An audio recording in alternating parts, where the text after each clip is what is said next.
একটি চতুর্ভুজের দৈর্ঘ্য ৮ মিটার, প্রস্থ ৬ মিটার, চতুর্ভুজটির পরিসীমা কত?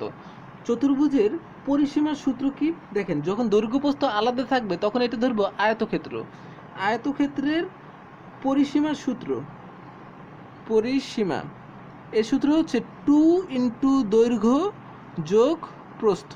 তাহলে এইখানে আছে কত? 2। দৈর্ঘ্য দেওয়া আছে ৮ মিটার আর প্রস্থ দেওয়া আছে হচ্ছে 6 মিটার। তাহলে 8 আর 6 14 গুণ 2, 14 দুগুণা 28। তার মানে চতুর্ভুজটির পরিসীমা হচ্ছে 28 মিটার। ঘ number.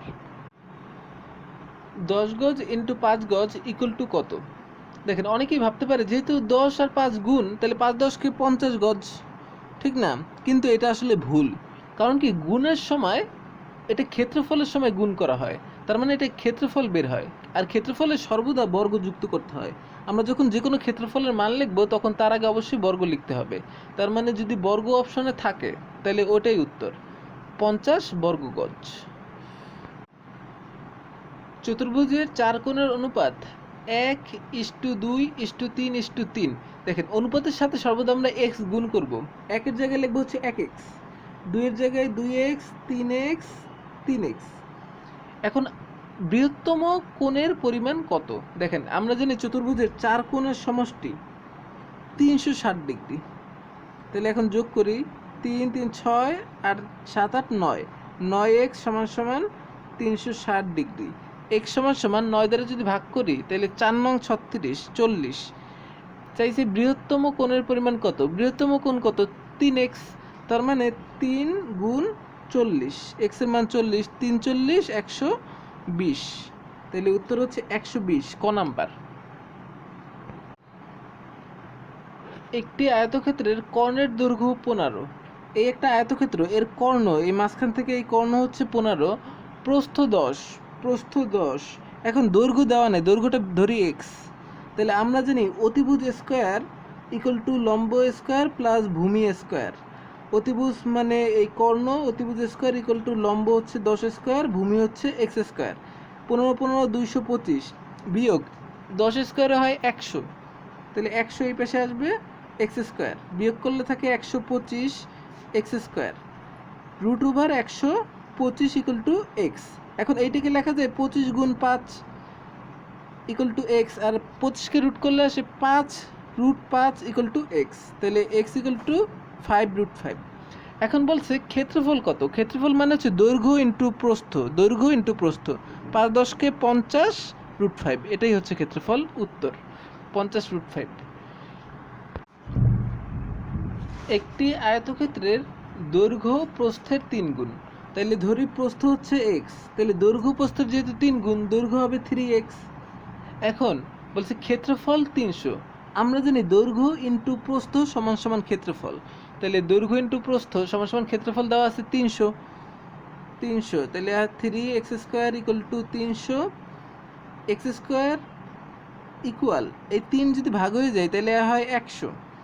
X equal two root 100কে যদি রুট করি তাইলে আসে হচ্ছে 10। তার মানে এক্স 10, এক্স 10 আর দৈর্ঘ্য হচ্ছে 3 10কে 30।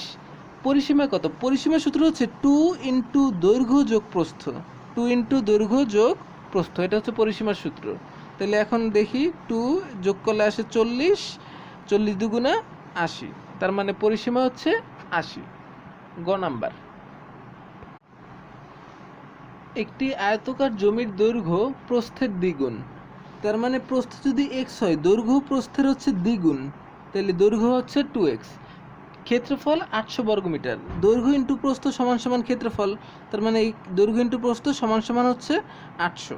তাহলে এখন 2x square equal to 800, x square equal to 2 ভাগ হয়ে গেলে থাকে 400, এক্স ইকুয়াল টু রুট 400। 20 20 গুণ করলে আসে 400, তার মানে এক্স ইকুয়াল টু 20। তার মানে এইটা 20 হবে, আর এইখানে হচ্ছে 20 দুগুণা 40। চাইছে পরিসীমা কত? আয়তক্ষেত্রের পরিসীমার সূত্র হচ্ছে 2 দৈর্ঘ্য যোগ প্রস্থ, দৈর্ঘ্য যোগ প্রস্থ, এটা হচ্ছে আয়তক্ষেত্রের পরিসীমার সূত্র। তাহলে 2 40-এর 20 60, 60 আর 2 গুণ করলে আসে 120। তার মানে পরিসীমা হচ্ছে 120 মিটার, গ নাম্বার। একটি আয়তকার ক্ষেত্রের দৈর্ঘ্য প্রস্থের দ্বিগুণ। তার মানে প্রস্থ যদি এক্স হয় দৈর্ঘ্য হবে 2x, কারণ দৈর্ঘ্য প্রস্থের দ্বিগুণ। এখন বলছে ক্ষেত্রফল 32 বর্গমিটার। আমরা জানি দৈর্ঘ্য ইন্টু প্রস্থ সমান সমান ক্ষেত্রফল, তাহলে দৈর্ঘ্য ইন্টু প্রস্থ সমান সমান এই ক্ষেত্রফল 32। তাহলে এখন দেখি 2x² সমান সমান 32, x² সমান সমান 2 ভাগ হয়ে গেলে থাকে হচ্ছে 16, x ইকুয়াল টু √16। 16কে যদি বর্গমূল করি তাইলে আসে হচ্ছে 4, তাইলে এইটা এইখানে 4 আর এখানে হচ্ছে 4 দুগুণা 8, মান বসাই দিলাম। চাইছি কি দৈর্ঘ্য কত মিটার, দেখেন দৈর্ঘ্য কিন্তু এইটা মানে 8 মিটার, খ নাম্বার 8। একটি আয়তক্ষেত্রের দৈর্ঘ্য প্রস্থের দ্বিগুণ, তাইলে প্রস্থ যদি x হয় দৈর্ঘ্য যেহেতু দ্বিগুণ তাহলে দৈর্ঘ্য 2x। আয়তক্ষেত্রের ক্ষেত্রফল এত বর্গমিটার, দেখেন আয়তক্ষেত্রের ক্ষেত্রফলের সূত্র হচ্ছে দৈর্ঘ্য ইন্টু প্রস্থ, তাহলে দৈর্ঘ্য ইন্টু প্রস্থ সমান সমান লেখা যায় 1250। এখন আমরা করি এখানে 2x² সমান সমান 1250, x² সমান সমান 2 দ্বারা যদি ভাগ করি এটারে তাহলে 625, x ইকুয়াল টু √625। দেখেন 25 25 625, তার মানে x ইকুয়াল টু 25। এখন x যদি 25 হয় তাহলে x এর মানে এখানে বসাই দিই, আর এইটা হবে কত 25 দুগুণা 50, তার মানে প্রস্থ 25 দৈর্ঘ্য 50। চাইছি দৈর্ঘ্য, তার মানে উত্তর 50 মিটার।